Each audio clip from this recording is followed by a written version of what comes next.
तुम उसी तरह तोते के रूप में भटको। नहीं नहीं, मुझे आजाद करो वरना मैं तुम्हें छोड़ूंगा नहीं। अब तुम मेरा कुछ भी नहीं बिगाड़ सकते। अब तुम जाओ यहां से और अब से ऐसे ही घूमो। अब तुम्हें पता चलेगा कि दूसरों को दर्द देने में कैसा महसूस होता है। इसके बाद वह राक्षस वहां से उड़ जाता है। मरचू और उसकी पत्नी सीता दोनों खुश हो जाते हैं।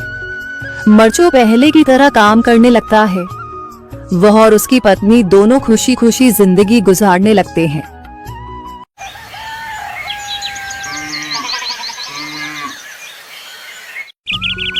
मरचू जंगल से लकड़ियां काटकर बाजार में बेचने गया, लेकिन उसे लकड़ियों के अच्छे दाम नहीं मिले।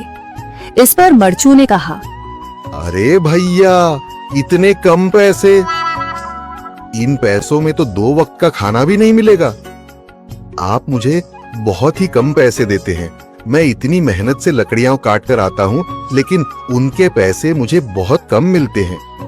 भैया, तुम्हारी लकड़ियां होती ही इतनी कमजोर हैं कि मैं इससे ज्यादा पैसे नहीं दे सकता। तुम्हारी लकड़ियों के बस इतने ही पैसे बनते हैं। अरे भैया, कुछ ज्यादा कर दो ना।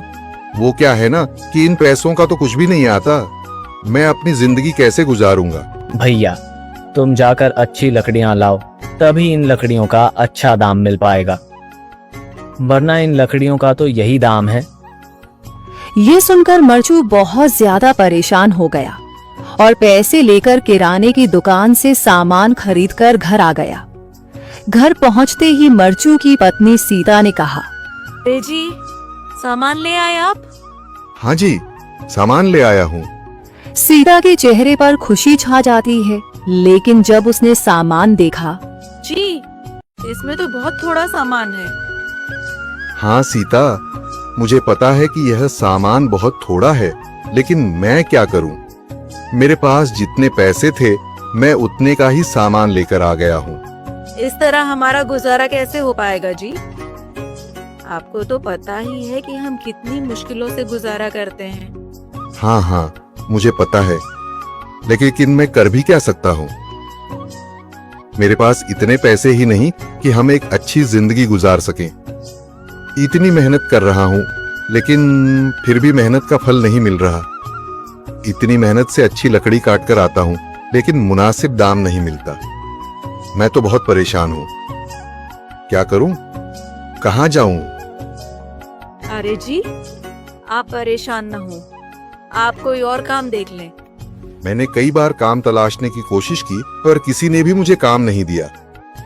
ये सुनकर सीता भी काफी ज्यादा परेशान हो गई। मरचू से सीता की परेशानी नहीं देखी गई। उसने अपनी पत्नी सीता से कहा, मैं फिर से जंगल की ओर जा रहा हूँ। अरे जी, अभी मत जाइए ना, वैसे भी शाम हो रही है। आप कल चले जाइएगा, अभी मत जाइए। ठीक है, अगर तुम रोक रही हो तो मैं नहीं जाता। मैं कल चला जाऊंगा। इसके बाद मरचू गांव में घूमने के लिए चला गया। तभी उसे एक आदमी मिला और उसने कहा, कहाँ जा रहे हो भैया?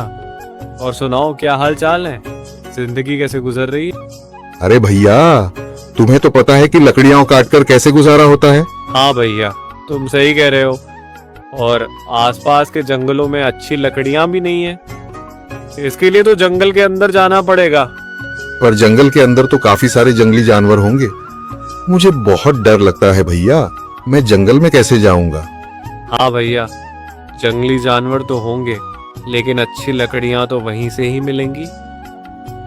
ये सुनकर मरचू बहुत ज्यादा परेशान हो गया, लेकिन वह आदमी बिल्कुल ठीक कह रहा था। जंगल के किनारे की सारी लकड़ियां कट चुकी थीं। अब सिर्फ जंगल के अंदर ही अच्छी लकड़ियां बची थीं। अगली सुबह मरचू